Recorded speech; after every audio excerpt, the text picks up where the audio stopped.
The laundromat near my apartment is one of those places that always feels slightly sad. Not tragic sad, just fluorescent lighting, plastic chairs, the smell of warm detergent, and people staring at spinning clothes like they're waiting for their life to do something. I go there on Sundays because my building's washer likes to break at the worst times. It was late afternoon, raining outside, and I was doing laundry with the same energy I do everything lately. Functional, quiet, don't think too much. I had my headphones in and a basket on my hip, loading the machine when I noticed him. A guy around my age sitting on the far end, hunched over like he was trying to fold himself into the chair. He kept wiping his face with his sleeve. At first I assumed allergies, then I heard the sound. Not sobbing, not loud crying, just that tight, shaky breathing people do when they're trying to cry silently so nobody can tell. I did the normal thing. I looked away. Because in public you're supposed to pretend you don't see people falling apart. But then I saw his hands. He was holding his phone like it was useless, like it had died at the worst moment. He stared at the screen, pressed something, then dropped it into his lap and covered his face. And before I could talk myself out of it, I walked over and said quietly, "Hey, are you okay? Do you need to call someone?" He looked up fast, embarrassed, like he'd been caught. His eyes were red and he tried to smile, which made it worse. "My phone got cut off," he said, voice cracking. "I'm trying to call my mom, I just need to hear her voice for a second." Then he said this, and it hit me right in the chest because it was so specific. "I don't even need her to fix anything, I just need someone to sound like home." I stood there holding my laundry basket like an idiot because I knew that feeling. Not the exact situation, but that sentence.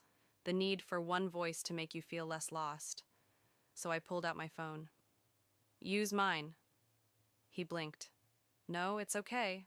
I don't want to—" "Seriously, it's fine." He hesitated like he was deciding whether he deserved it, then took my phone with both hands like it was something fragile. He went outside under the awning because it was still raining, and I sat back down pretending to scroll, pretending I wasn't listening. But when people talk to someone they love, you can hear it even when you don't mean to. His voice changed the second someone answered. It got softer. "Hi, Mom," and you could almost hear him unclench. Then after a pause, he whispered, Okay. I just needed a minute." When he came back in, he handed my phone back like it was a gift and kept saying thank you, like he didn't know how else to hold himself together. I shrugged it off the way people do because making it emotional feels embarrassing. "No worries, we've all had days." He nodded really hard like that sentence mattered. Then he looked at me. "I'm Daniel."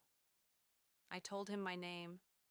We didn't become friends, didn't exchange numbers, didn't do the "we should totally hang out" thing.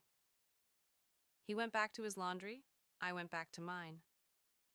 But when I left, I kept thinking about that line. I just need someone to sound like home. A few months passed. Then, one evening after work, I stopped at the same little grocery store near the laundromat. I'd had one of those days where nothing catastrophic happens, but everything feels heavy anyway. My boss had been weird, the train was late, I spilled coffee on my sleeve, my brain was stuck in a loop of, "You're messing everything up," for no good reason. I wasn't crying, but I was close. I was standing in the checkout line, staring at gum, trying to breathe normally, when the cashier said my total, and I reached for my wallet, and it wasn't there. I froze, checked my pockets, my bag, the other pocket I already checked, my coat. Nothing. My face went hot so fast. I could feel the people behind me shifting, the line tightening around my panic. I stammered, "I'm sorry, I think I left my wallet at home." The cashier gave me that tired look. "I can set it aside." And I know that's a normal solution, but in that moment it felt like the last straw, like my body had been waiting all day for permission to fall apart. I stood there holding my groceries, trying not to cry in front of strangers over a wallet. Then a voice behind me said, "Hey," not loud, just close. I turned and saw him. Daniel. Same face, same calm eyes. He looked at me for a second, and his expression softened like he recognized the feeling, not just me. He didn't ask a bunch of questions, didn't make it a scene. He just stepped forward, tapped his card on the reader, and said to the cashier, "I've got it." I stared at him. "No, absolutely not." He shook his head once, gentle but firm. "You let me borrow your phone." And then he smiled just a little and said the exact kind of line that makes your throat tighten.